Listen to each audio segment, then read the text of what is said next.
Financial maths depreciation. So there's two types of depreciation, where the first one is a straight line method, where we have a fixed amount written off an asset each year until it is written off in full or reduced to its residual value. The second type is the reducing balance method, and this is where we have a fixed percentage of the remaining value of the asset charged every year. Now, if we look at a graph of this, we can see with the reducing balance method that it's heavily weighted towards the early years. So often if you think about buying a brand new car, it depreciates quite dramatically in the first couple of years. So you're better off actually buying a car that's only a couple of years old. You get more worth for your price. Now, the one that we're going to be calculating for Leaving Cert is number 2. Okay, so for Leaving Cert, it's the reducing balance method that we'll be calculating. So again, our approaches and our types are going to be pretty much the exact same as our investments and our loans and our bonds, but we have to be very careful because it's depreciating in value. Then the final value is going to be less than the original value. In other words, it's negative. We're subtracting the interest every year. Or instead we say we're subtracting the depreciation value. So it's this formula here on page 30, and we can see that it's F is equal to P by 1 minus I to the power of T. Now, it's not often students make mistakes with this, but just be careful that it is minus and not a plus. Okay, so let's look at type 1, where we're going to find F. So F is going to represent our final value, often referred to as the net book value.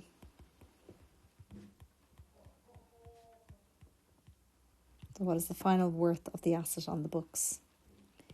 P is going to be your original amount, so our principal, often represented by the asset cost. So your asset being anything that is giving your business, that you have to pay for your business, like computers or cars, so trucks, anything like that. I is obviously our rate, but it'll be called the rate of depreciation in these questions. And again, I always make sure that we're writing that in decimal form. So in other words, we're changing it from rate, which is our percentage, to our decimal. And then T will be time. So if we look at page 257, question 1, part 4, we're asked to find the net book value of an asset after 2 years if its cost was €21,000 and the rate of depreciation is 3.5%. So we write down F is equal to P by 1 minus I to the power of T. And we can say in this case that the original cost was €21,000. The rate of depreciation is 3.5%, so it's going to be 0.035, and the time is 2 years. So again, our rate is matching our compounding period, our time, our depreciation time, and therefore we're looking for our net book value, which is going to be our final value. So we say F is equal to 21,000 times 1 minus 0.035, and that's to the power of 2. So again, making sure you're subbing into your calculator properly there. And that gives us a net book value of €19,555.73. So again, it's always important to note that your final value should be less than your original value.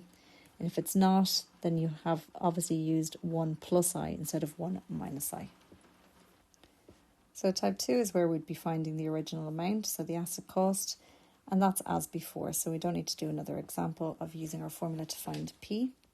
So we're going to go straight to C. So in question 12, we're asked to find the rate of depreciation. So in other words, we have a computer's purchase at the start of 2015 and it's worth €2,500, and it's expected that the computer is going to depreciate in value until it is worth €1,378.42 at the end of 2015. So in order to find our rate of depreciation, we start by writing down, well, what do we know? So we know that its original value is €2,500. Its final value is expected to be €1,378.42. And that's after time, which is 3 years, because it was purchased at the start of 2015. So therefore it's depreciating in value for a full year by the end of 2015, by the end of 2016, and then by the end of 2017, it'll have depreciated for 3 full years. So we're looking for what is I. So we say F is equal to P by 1 minus I to the power of T. And subbing in our values then, we have €1,378.42 is equal to 2,500 by 1 minus I to the power of T. So we know that T is 3. Just change that, sorry. And therefore, we need to try and get I on its own. So I'm going to divide both sides across by 2,500. So that's €1,378.42 divided by 2,500. And that's equal to 1 minus I to the power of 3. So in order for us to get I on its own here, we're going to have to get rid of this power of 3. So that means I'm going to have to get the cube root of both sides.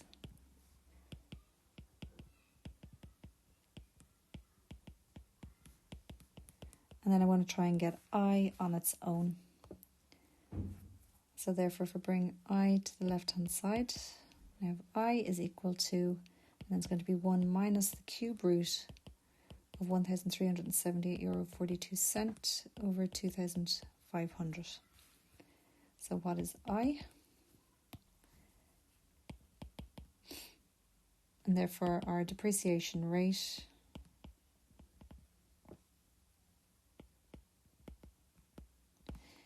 is 18%.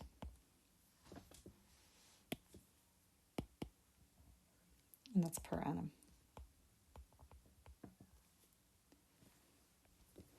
So the last one is type 4, where we're going to find the time. So in question 7 here, we have an asset that costs €95,000 now, has a net book value of €56,096.55, having depreciated for a number of years at a rate of 10%. How many years was the asset depreciated for? So again, we write down, what do we know? So it's net book value, and we know its original amount. So it cost €95,000. Its depreciated value is €56,096.55. The rate of interest is 10%. So it's going to be 0.10, and that's per annum. And we're looking for the number of time in years. So again, we say F is equal to P by 1 minus I to the power of T. And then we sub in our values.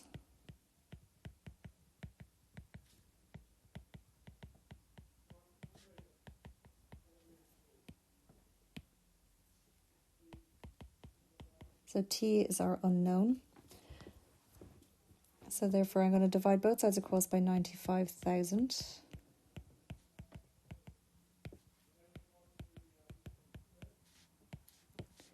And we have 1 minus 0.1 is 0.9 to the power of T. So because we're looking for T, and T is our power, and our power is unknown, then whenever we have an unknown power, we need to use our logs to get T on its own. So I'm going to get log of both sides. So I have natural log of €56,096.55 over 95,000 is equal to the natural log of 0.9 to the power of T. So therefore that's going to allow me to bring down my power using my log rules.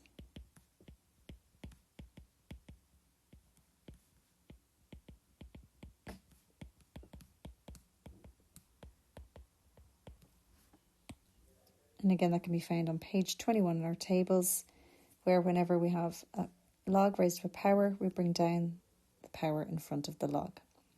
So therefore, to finish off, we want to get t on its own. So I'm going to divide both sides across by a natural log of 0.9.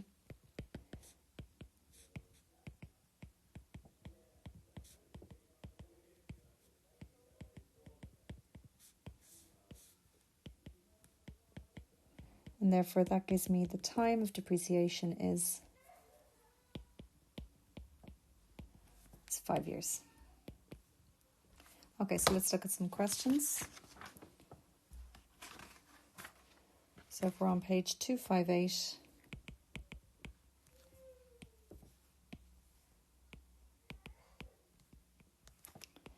we're going to do the following questions.